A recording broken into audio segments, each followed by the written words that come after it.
Center for Human Rights at the Catholic University of America has recently published an op-ed by Chen Guangcheng commemorating the anniversary of the Tiananmen Square massacre. To view this article, check the link in the description or go to humanrights.catholic.edu. How was he treated when he returned, do you know?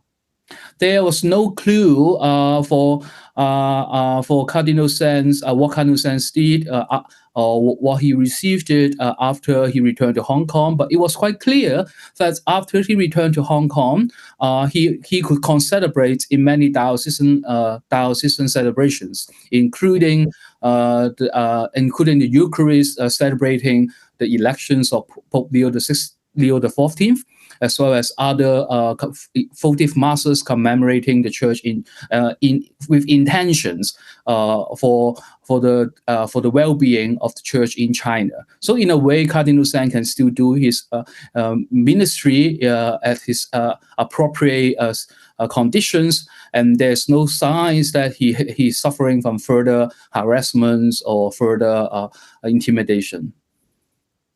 Well, how do you expect the situation to develop in Hong Kong for religious freedom? In the past few years, we have seen there are many good analyses on the state of religious freedom in Hong Kong, including the reports from Hong Kong Watch and the Committee for Freedom in Hong Kong Foundation. And there are also many discussions on whether religious freedom in Hong Kong has been at stake. I guess it's also related to the whole. It's also related to the trend of how the government enforced the national security laws in Hong Kong today. There were on top of the 2020 national security law, there were new legislations on national security that further enhanced the government power to censor any parts of the city.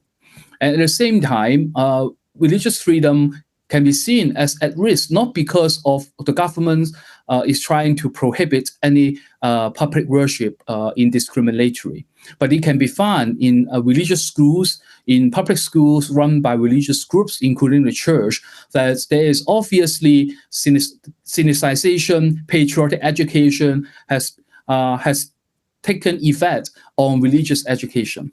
On the one hand, the government and some government sympathizers would argue that the church should be more proactive to inculturate the Chinese culture into religious education, including Bible classes, including religious classes in Catholic schools. But at the same time, this inculturation is highly overwhelmed by the party ideology on patriotism, on safeguarding national security, on values that only sustain the regime rather than promoting democratic citizenship. So in this sense, I would say religious freedom is still a hot topic for people to be attentive to. But at the same time, we can also be confident that there are many people in Hong Kong, many clergy, many lay people, that are still finding ways to sustain their way of religious life. So he is a hero to many people for his continued stand for religious freedom and human rights in Hong Kong. And he's a shepherd for his people there in Hong Kong itself. Right. If we compare with the situations in 1950s, when the Chinese Communist Party took over mainland China, there were many religious men and women, priests, bishops, clergy. They also faced a similar dilemma when they were facing purchase from the Communist Party.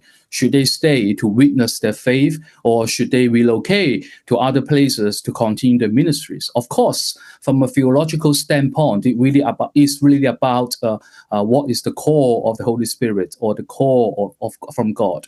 And in this sense, Cardinal Zen probably made decisions, and whatever people from the outside see his decision or weigh his decisions, I guess the best way is to stand solidarity with him and many Catholics in Hong Kong in order to protect their own way of life, protecting their fundamental rights.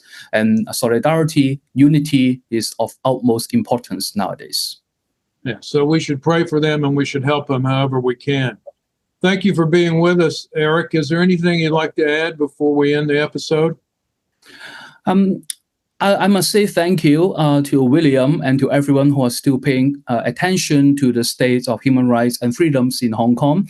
And Jimmy Lai's trial will continue in August, and there are still many other political trials upcoming in Hong Kong, including the Hong Kong Alliance trial that the leaders of the Alliance who have been organizing the Tenements massacre commemoration vigil for many years will face properly sentencing for life in jail.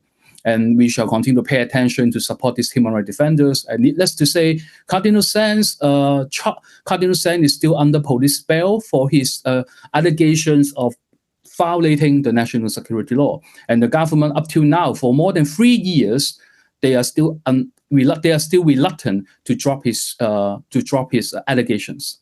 So this is something we shall continue to pay attention, and we should continue to pray for the strength and for the well-being of the church in Hong Kong. Great. Thank you, Eric.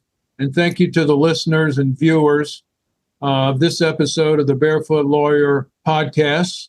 We'll see you the next time on the next episode of the Barefoot Lawyer. Be sure and visit our website, humanrights.catholic.edu.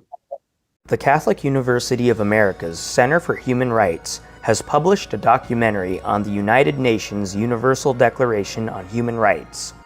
The documentary features world-class human rights experts, from former State Department officials to ambassadors and human rights activists. It can be found on our website at humanrights.catholic.edu.